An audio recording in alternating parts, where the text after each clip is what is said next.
Well, good evening, everybody. It gives me the greatest pleasure to introduce Dr. Xavier Bray, who is the current director of the Wallace Collection in London. I'm going to say a few things to introduce Xavier, but I also wanted to say that I'm particularly pleased that so many of you are here today to listen to this lecture, which is part of an ongoing series called Making Space for Art. It's been going on now for 3 years. It's had great support from the college and particularly from our research centre, humanities research centre, which has now become an institute. At the same time, what we're doing tonight is also we're launching a new research centre, which is a Centre for Visual Cultures within the School of Modern Languages, Literatures and Cultures. And the reason why I'm here talking to you is because my name is Giuliana Pieri. I'm the head of the School of Modern Languages, Literatures and Cultures. So you can see on the screen, we'll dim the lights in a minute so you can see the screen better. The title of tonight's talk is To Change or Not to Change the Wallace Collection. So let me tell you a little bit about our speaker. So Dr. Bray is a world-renowned, really, scholar and specialist in 17th and 18th century art, and particularly the Spanish Golden Age. He's had so far a very glittering museum career. He started off as assistant curator at the National Gallery in 1998. Then he moved to Bilbao to lead a curatorial program at the Museo de Bellas Artes.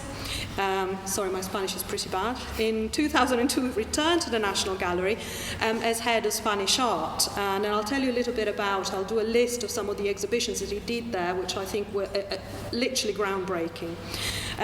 In 2011, he took up the post of chief curator at Dulwich Picture Gallery, and then in October 2016, he moved to the Wallace Collection, where he's now the director.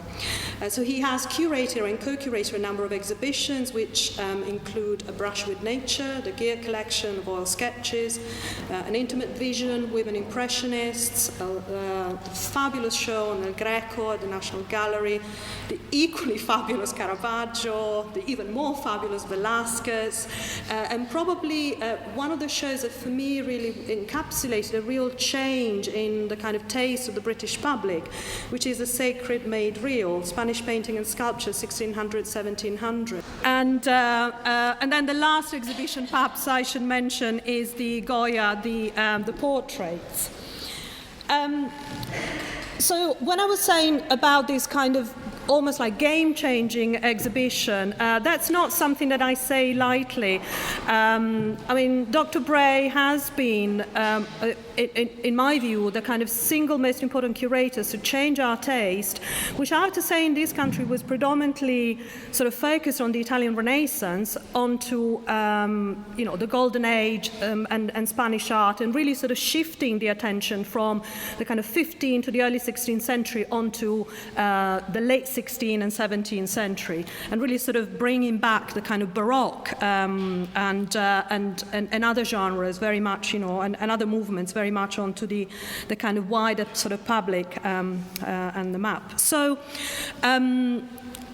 after saying all these wonderful things about him as a scholar, I thought I'll just say something a little bit more lightweight and talk a little bit about who Xavier is. He's an extraordinary singer, and in fact, we almost lost him to opera, and somehow, rather than he went into curatorship rather than singing. And I know he loves to listen to BBC Radio 3 Live, and one of his favorite programs is Private Passion, so maybe some of you also share that interest. I was doing a bit of sort of, what has been the kind of press on Xavier for the last sort of year, and I found something quite amusing, because he was only about a month ago, he was on the FT, featured on, cool people doing their London commute, and Xavier always does his commute on a bike. He has been for as long as I can remember, the other thing that I wanted to say is about his real commitment to curating by sort of changing things, shifting, public taste, sort of going beyond the boundaries of what, is normally expected. And I think, there's a kind of real excitement about curating, but particularly about his curating, and which I'm sure will come through during this talk. So thank you very much for joining us, Xavier. Thank you very much, Juliana. It's great to be here. Thank you very much, Juliana, for inviting me. This space is quite something. I had heard about the Royal Holloway Picture Gallery, but had never made it, and I'm really, really pleased to see it at long last. And also the building itself from the outside, although I can't really compare it with the Wallace itself, but there's the same brick. And it was actually looking at Mr. Holloway and Jane Holloway's memorial outside, and the fact it was given to the British nation, and the whole sort of philanthropic background to the foundation here, which I'm looking forward to hearing more about. This place, the Wallace Collection, has a very interesting story, and very much is a main contribution to that wonderful 19th century phenomenon of great wealth being used to acquire great works of art, but also this desire to teach and to communicate. And Richard Wallace, on whom I'm going to tell you a bit about in this lecture, was one of the great sort of players, and I feel that he's slightly forgotten. And as you will see, that is one of the missions that I have for the Wallace. Now, I've been in this job as director for about a year, actually exactly a year. It feels like 5 years already, but it's relentless and it's very exciting at the same time. And I think I'm secretly enjoying it.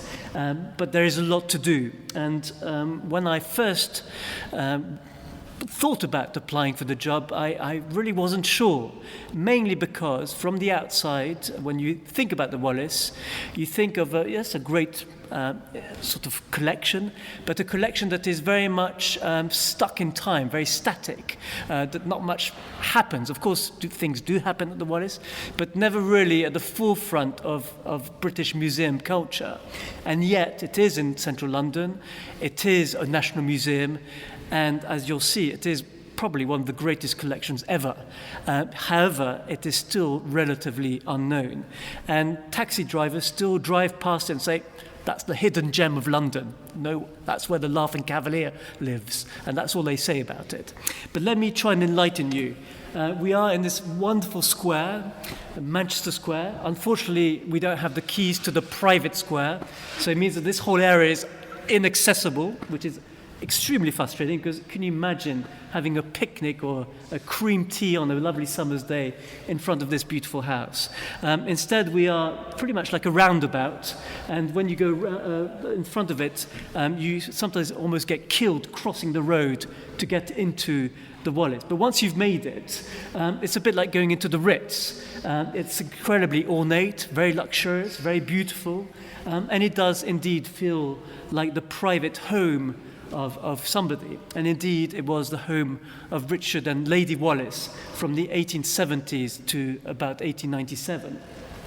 You have this great staircase, a staircase that actually came originally from the Royal Bank of France. And if you go to the Wallace, you'll notice in the cornucopias, not vegetables and fruit, but coins, louis d'ors, and the first representation of the banknote, or a bank credit. Unfortunately, the Royal Bank of France went bust very soon after having introduced the whole concept of the bank credit. And in the end, this staircase was sold off and bought in the 1840s by the fourth Marquis of Hertford, who was one of the great collectors. But of course, the Wallace Collection, for most people, is very celebrated for its collection of French 18th century art, decorative art, sculpture, furniture, painting, and including these beautiful export Chinese porcelain that have been mounted with gilt bronze to serve as incense burners. And in a way, this slide, just a quick iPhone photograph of one of the installations at the Wallace, sums up the speciality of of the Wallace, this idea where the arts are brought together as one. We have a great painting by Watteau of these beautiful, these are musical playing figures. This man here is tuning his guitar, but he's wearing this beautiful pink silk dress. And then when you go to the Wallace, you'll notice that the pink of the porcelain is there to sort of play with that sort of sensualness. And then not only that, but the paving stone is not unlike the stonework that you have on the tabletop. And it's one of the very rare places, really, where you can appreciate the arts as one, where you can see sculpture, decorative arts, furniture, and painting in one. And of course, that's how it would have been appreciated in the French aristocratic families of the 18th century, where all the senses would have been inspired. Now, when I go to the National Gallery, for example, having worked there for 10 years, I feel the place is rather empty, just pictures. Where is the furniture? Where is the interaction with the other arts? And I think that's why the Wallace Collection is a key place. And also, we do have key works, such as the famous Swing by Fragonard, a picture that I'm only recently discovering. Of course, I know it well, and it's one of the key icons, but actually we know very little about it. We've never actually done a sort of dossier, an explanation of where does it come in Fragonard's career, who commissioned it, why.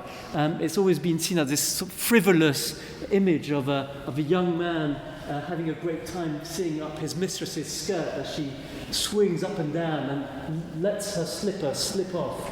It's about the French aristocracy wasting time, enjoying the leisurely time that they could experience before the French Revolution. There's a very interesting atmosphere at the Wallace Collection in the way that this is a kind of art that was appreciated by people who had time, who had the luxury of life, who didn't have to go to work and answer all those emails that we still do today.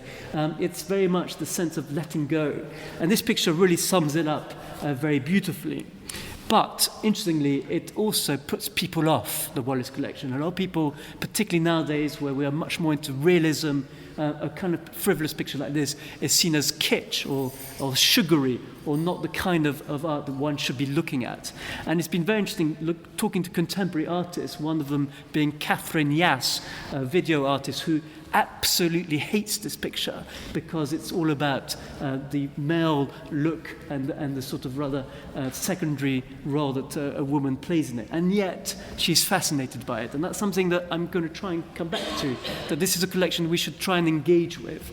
And of course in the collection we have the famous Laughing Cavalier, the Franz Hals, an early Franz Hals, 1624, probably one of his best pictures when he was really quite meticulous in his technical approach, and a portrait that contains that sense of not knowing whether he is mocking you or whether he's just extremely arrogant. We don't know anything about it, amazingly. We don't know who he is. Was it a pendant portrait to his lady friend, possibly his future wife? The only sort of clues we have are in the sleeves. We have all these sort of symbolic images of the arrow, of a fire, of even a buzzing bee, possibly a sort of allusions to his passionate love for his wife. We just don't know. But it's one of the great icons of the collection. Now, when I first joined the Wallace Collection, I felt that I should try and understand the reason why it's here. Why is it in London? Who was Richard Wallace? And how come he had this collection? And I found the first clue in above a door, right up high, in what was the cloakroom shop, in this plaque. This plaque, when we got it down, says, "The Wallace Collection bequeathed to the British nation by Amélie, widow of Sir Richard Wallace, Baronet, 1897. And of course, this led me on to Amélie. Who was she? Amélie was a perfume seller in the Galerie Lafayette, and Richard Wallace was the supposed illegitimate son of the fourth Marquis of Hertford. And they together appear to have kept the collection together and decided to bequeath it to the nation. This is the beginning of an extraordinary story. Here she is, Lady Wallace. You don't want to mess with her. She looks quite a vicious lady, but she wasn't. She was quite a shy woman, never really spoke proper English, it is said, but very keen to keep the collection together with her husband. And she is the one that eventually, in her will, gave it to the nation, because her husband Richard died 7 years before she did. He dies in 1890, she dies in 1897. And interestingly, as I was going through the archive and looking at old photographs, when the museum first opened to the public in 1900, she was at the top of the stairs greeting you as into the house, right in the middle, with her husband to the right and probably to the left, the fourth Marquis, the supposed father. And as you can see, the plaque on top. Unfortunately, that doesn't happen anymore. When you come up the stairs, this is where she would have been with the plaque here. You have this very beautiful neoclassical piece by De Voilly, one of the great early neoclassical architectural and gilt bronze ornament. And it is a great work of art, but unfortunately people don't realize what it is and they just walk past it. And I'm wondering whether we should start thinking about, possibly, in order to tell our public why we're here, to reinstall this introduction. But the key here really is Sir Richard Wallace. I think he is a character that really deserves much more attention and appreciation. Here he is in the 1850s, when he was employed as the private secretary to the fourth Marquis of Hertford in Paris. The fourth Marquis of Hertford was an aristocrat, a landowner, extremely wealthy, but didn't like London particularly much, and decided to spend most of his life in Paris, where he lived off his money from property, and not only in Paris but also in Northern Ireland, and spent his money on collecting. He never married, and the legend is that he did produce an illegitimate son in the name of Richard Wallace. Having said that, we are wondering whether he was actually an adopted child, and whether, as the private secretary, he was an intimate of the fourth Marquis. And hence, in 1870, when the fourth Marquis dies, he doesn't leave his fortune and collection to the cousin and the rightful heir of the actual position of the Marquis, of the title, of the Marquis, but he leaves everything to Richard Wallace, which of course caused a lot of fuss within the family, but he became the rightful heir. And the interesting thing is that he becomes a man of society. He, in 1870, decides to take the whole collection from Paris to London for safekeeping, because you have to remember it was the time of the Paris Commune. The Tuileries Palace had just been burnt down, and he was nervous for the future of the collection, and so he decided to bring it to London, and he was pretty much welcomed by British society. And here he is posing at Baker Street at one of the local sort of photographers, and you get the sense of what he's like at this stage. And I particularly like this sort of half caricature portrait of Richard Wallace by a painter called Dighton, with his cigar in the left hand and looking out. But he, rather than just spending the money or selling the collection or doing all sorts of things, he decides to carry on with collecting, but also spending the money in a very generous philanthropic manner. And one way of best explaining this is with the famous fountains that he gave to the city of Paris in 1871. He realized that there was very few water points throughout the city, and he set up a water system whereby you could literally, with a cup, drink water from these fountains, which are known as the Fontaine Wallace, beautifully designed with these sort of caryatids holding up the dome, and they are still used throughout Paris. And weirdly, as a child, I used to drink from these, so it's quite nice to see them again. But not only did he do that, but when he came to London, he decided to go back to the house that he inherited in Manchester Square. But while he was refurbishing it, to most people's surprise, he decided to show the collection, not in storage, but show it at Bethnal Green Museum, which is today, of course, the Museum of Childhood in East London. And it was there for 2 years, the whole collection, and it was visited by 5 million visitors. And it was one of the most extraordinary events, really. I mean, big exhibitions whereby lots of people would show off their parts of their collections, such as the celebrated Manchester exhibition, are not new, but a single man's collection in this sort of Victorian building, visited by the working class of London, and you can see them here. And actually, indeed, it's entitled Art Connoisseurs at the East End. So, people were aware of enabling people who don't normally have access to such wealth to be able to see it within a public forum. And I'm pretty sure that this is what inspired Richard Wallace to think about the future of the collection and to eventually gift it to the nation, which one could quite easily say it was one of the greatest gifts ever made to a nation in terms of the quality, the range, and the sheer cost value. If we were to value the Wallace collection's 6,000 pieces, we could easily hit a Christie's or Sotheby's record, but I, of course, won't be doing that. But what Richard Wallace does is that not only does he keep the collection together, but he adds to it. And he adds pieces that I hope most of you will be very surprised to know are at the Wallace. There's not just 18th century French art that he collected as well, like his supposed father, but also objects such as these. This is an 11th century Irish bell. It's almost a sort of Book of Kells in three-dimensional.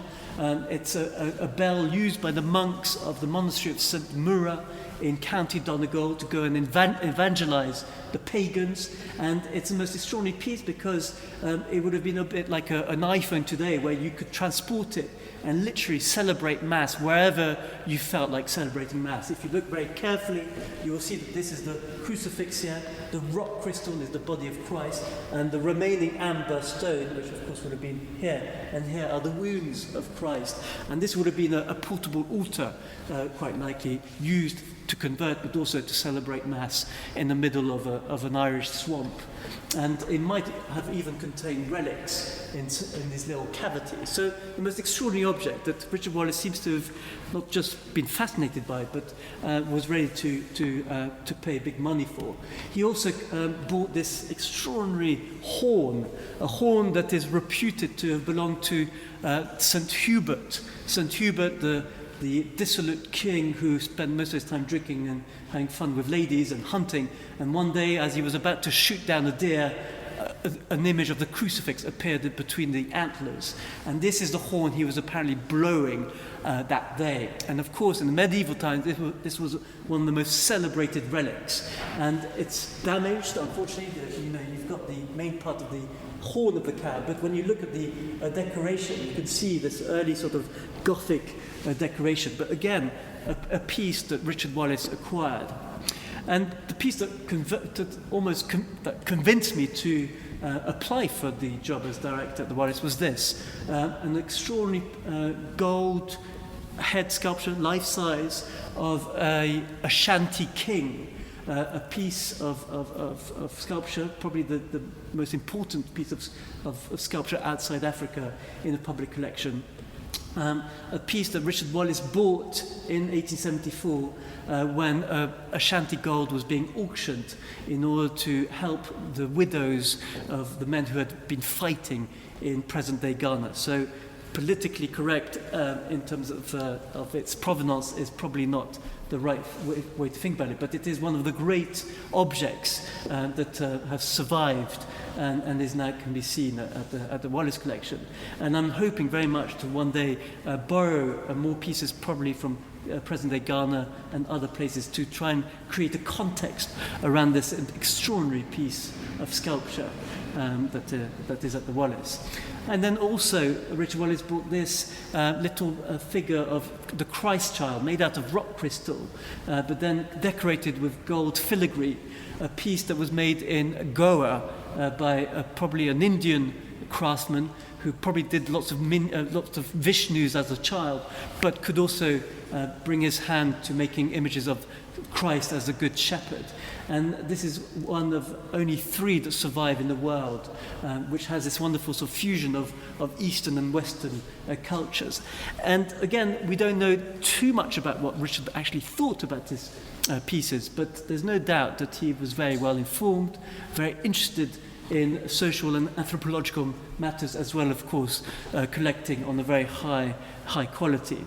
He also was very, very keen on arms and armour. And of course, if you come to the Wallace, we have got one of the greatest collections of arms and armour.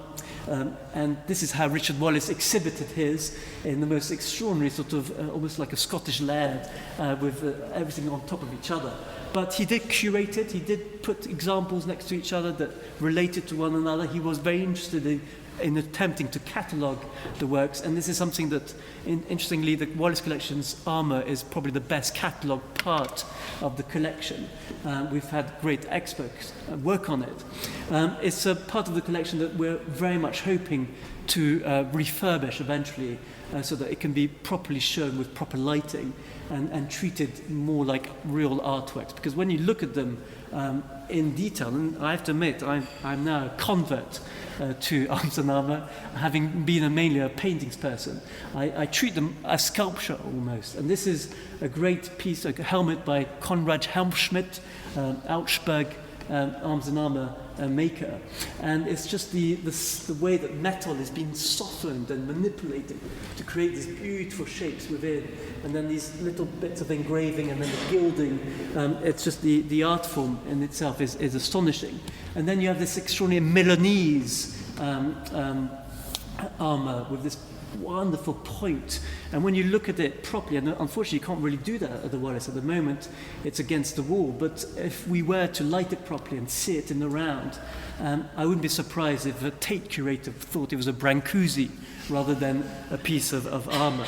So there are many areas in that one could sort of try and bring out the collection and rethink it, particularly in its presentation.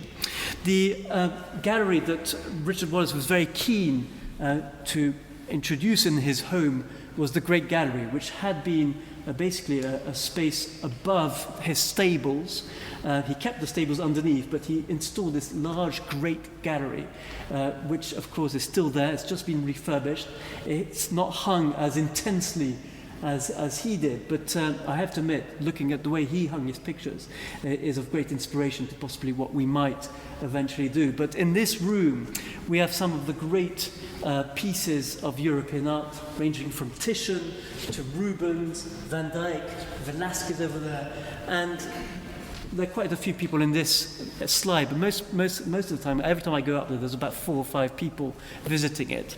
And of course, the challenge here is, how do we make the Wallace better known, better used as a source of great of inspiration, of study of material culture, but also how do you make it a thriving cultural centre in this part of London, which is literally 5 minutes from Oxford Street.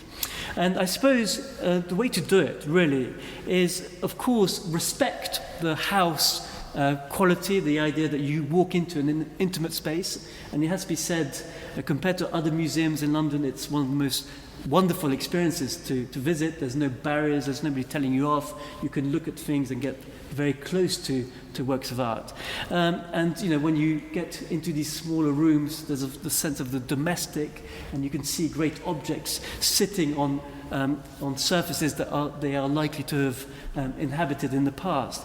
But what we're doing slowly is selecting objects, taking them out of the general hang and putting them in an exhibition space. It's a very straightforward idea, but we recently did it with this very important piece of gilt bronze by an artist who I didn't know, but is one of the great gilt bronze sculptors of the 18th century, somebody called Gere. And when you look at the object in itself, it's astonishing. This is porphyry. This would have been an incense burner. It belonged to Marie Antoinette.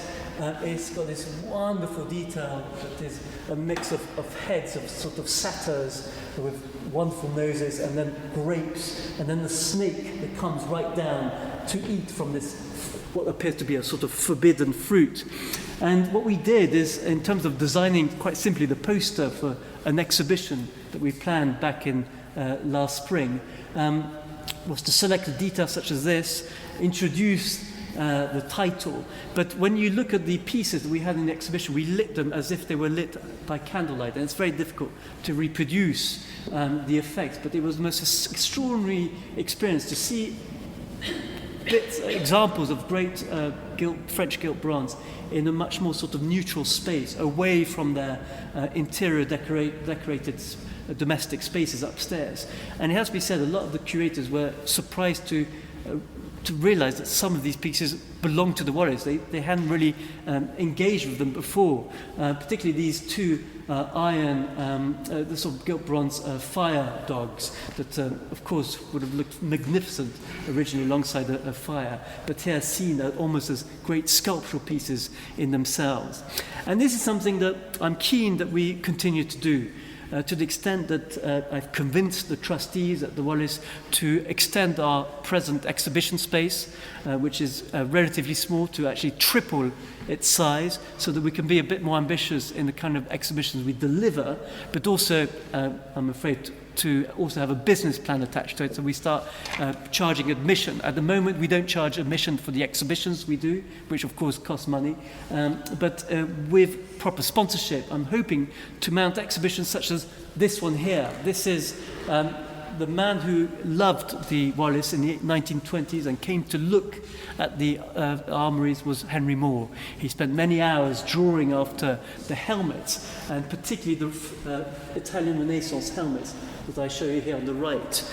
And to the extent that when, following the Second World War, he decided to do a whole series of what he called helmet head series, which were basically based on his reactions and emotions towards the Second World War. He came up with a whole series such as these, and he was fascinated by the outer core, that very solid sphere that protected the inner core. Of course, the original person wearing it would have been made of brain and matter. And what he does to that whole interior is the whole sort of experiment that he was interested in within his sculpture. And although most Henry Moore specialists never referred to this side, as you can see, the relationship is incredibly close to the sort of almost a risk that we might demystify Henry Moore's working manner, but working approach, but also this whole artistic side to his whole series of helmet heads. And it will be very interesting if we get the lighting right, if we are able to space it in the right way. I think showing these pieces alongside each other could be an extraordinary experience, and that's something we're working on. We also have this extraordinary piece of Sikh armour, a helmet which takes into account the knot of the hair, which again the Sikhs were great armour makers, and it would be a wonderful exhibition to mount, as well as diversify our audiences. This is of course something that most national museums have to do now as part of being a national museum. We need to be able to open up our collections to a greater public, and amazingly Wallace, because it doesn't just have 18th century French art, it also has great Sikh armour, which of course will give us the perfect opportunity to get to know our pieces better, but also to branch out to a different public. And most recently, I've been wondering what to do with this space. This is a space that is known as the smoking room. It's the smoking room because this is where Richard Wallace would smoke his hookah pipes. We still have quite a few of his hookah pipes. I have no idea what he put in them, but he would sit there in the evenings and he would handle his objects. And as I've been sort of researching on this room, mainly because it looks quite light at the moment, but it's a very dark room and you can see very little of what's in it. But when you look in the far right corner, this area here, you realize that it's covered with these wonderful Iznik Turkish tiles. And indeed, these tiles give you a clue as how the smoking room was originally conceived by Richard Wallace. I mean, they're astonishing pieces. They were set up by Minton and Associates in the 1880s for Richard Wallace, for his smoking room. And I found these old photographs that show what the room originally looked like, with these wonderful tiles that covered the whole walls and even the ceiling.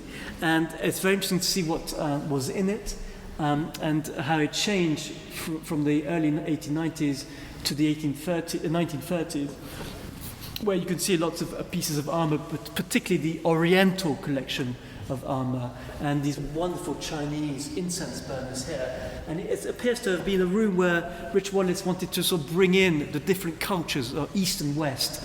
And indeed, it's something that I think we should probably start thinking about to restore it to how it would have looked in Richard Wallace's time. And I quite like this to be the area where Richard Wallace, you can discover who Richard Wallace was, what his taste for art was, but also sort of share his passion in the objects he collected in this very special, intimate space. So this is something we're working on, and I'm already contacting Iznik tile makers in Turkey to see if they can actually reproduce and so that we can have the possibility of reconstructing this space.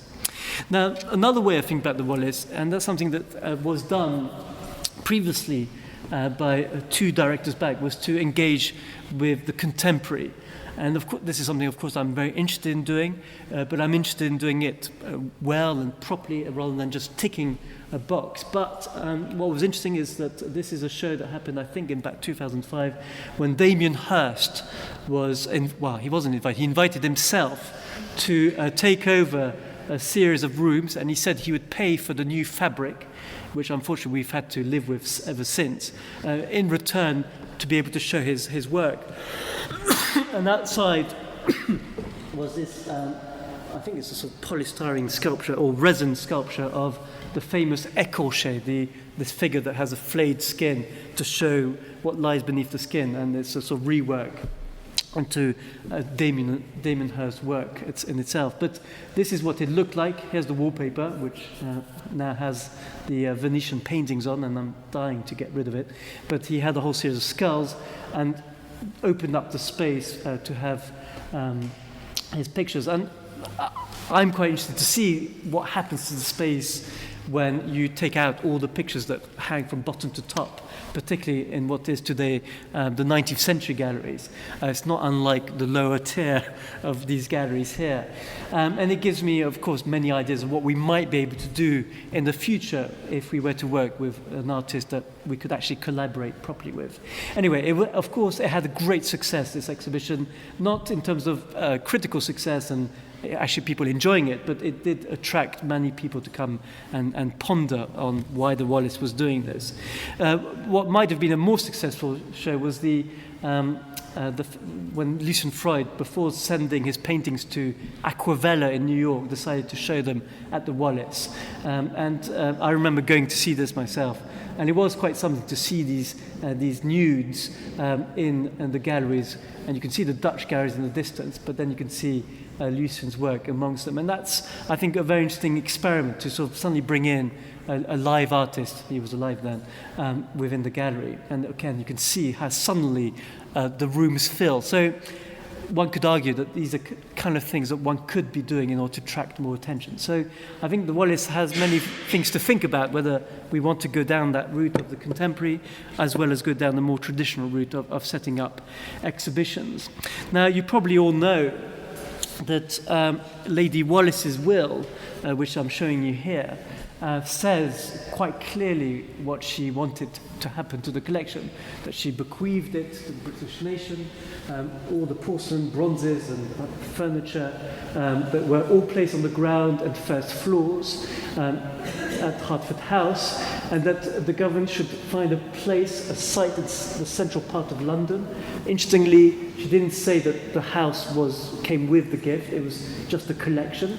And that a special museum should be built, and that the collection should be styled the Wallace Collection, and that it should always be kept together and unmixed with other objects of art, and shall be styled the Wallace Collection. This last sentence, always be kept together, unmixed with other objects of art, has of course led most of my predecessors, directors and trustees to interpret this as that this is a closed collection, that it can't be lent, nothing can change, you can't bring anything in and mix it with a collection, so you can't show a drawing by Poussin for his own painting in the collection, or you can't lend. And that's something that was very strictly adhered to until about the 1990s, but then slowly Hurst, Lewis and Freud showed their work, so you could say that they were rethinking the will. But what's interesting is when the will was made in 1897, their main preoccupation, the government's main preoccupation, was where to put the Wallace Collection. And pretty much the whole committee was very keen that it should be placed right next to the National Gallery with a bridge that would take you into the Wallace Collection. Basically, the Sainsbury wing as it is today. And I have to say, I'm very annoyed with the Sainsbury's because it should be really the Wallace Collection next to the National Gallery. I think that what they understood, I think, in the will was that, yes, that a place should be built for it and it should be kept together, so it shouldn't be broken up. It shouldn't, because we know that the National Gallery was not collecting French paintings for their own collection because they knew that one day the Wallace Collection would become a national museum. But to keep it together would mean that you could have access to it through the bridge, look at French paintings and then go back into the National Gallery. That was essentially what the National Gallery director, Mr. Pointer, was trying to convince the committee. Unfortunately, the government, being government, decided to go for the cheaper option and just buy the lease of the house, which of course is worth a lot of money today, but then was nothing. And they refurbished it by just installing a few loos, a turnstile, and just left the collection as it pretty much was, apart from, sort of course, getting rid of the bedrooms and anything that suggested that it was where they lived. So it was turned into a house gallery as such. And of course, it would have changed so much had the Wallace Collection been on Trafalgar Square. But that's history now. But what I think is important is to try and understand what Richard Wallace would want today in the 21st century, how he would like his collections to be appreciated, understood, and used quite literally as a way of disseminating ideas, but also teaching the public, which is something he would have particularly enjoyed in his own lifetime. And it's very interesting to see this picture here. This is the great exhibition at the Royal Academy. Richard Wallace is here with many other sort of important philanthropic figures and politicians. He was definitely a man of society. And this exhibition has wonderful loads from different collections, but it includes the Van Dyck of Philippe Leroy and his wife, two great full-length portraits. And it's interesting that he in his lifetime was a great lender. He loved sharing his collection. And of course, this is something that I would like to think that Wallace could start thinking about. And this is, of course, one has to go very cautiously along the way. But from my point of view, I think anything temporary should be totally not only improved, but encouraged so that the Wallace can take. And I just wanted to show you this portrait of Richard Wallace before his death. A man who did, he did sort of retire from public life in the last few years of his life, but he did collect right to the very end. And you can tell that he was a true aesthete. And I'm sure that he would have loved the possibility, the idea that, for example, the great portrait by Rembrandt of Titus, his son, should be reunited with one day with other portraits by Rembrandt of his son Titus as a young boy, but growing up, so that you could create a new context. And this would be such a fantastic exhibition to put on at the Wallace. Or to look at the two portraits we have of Prince Balthazar Carlos, the son of the King of Spain, by Velázquez. We have this one and this one. But to reunite all the other portraits of Balthazar Carlos could be such a stunning exhibition. So I think the Wallace has great potential. I am only a year into the job, but I think this, what I'm trying to communicate to you is that it probably is time to sort of change the attitudes to what the Wallace can and could offer. And I think the Wallace has a great future ahead in terms of its ability to really engage the public with great art, and that I have no doubt about, and I hope I will be able to do that. So thank you very much, and please, if you have any questions, I'd be delighted to answer any of them. Thank you, Julian.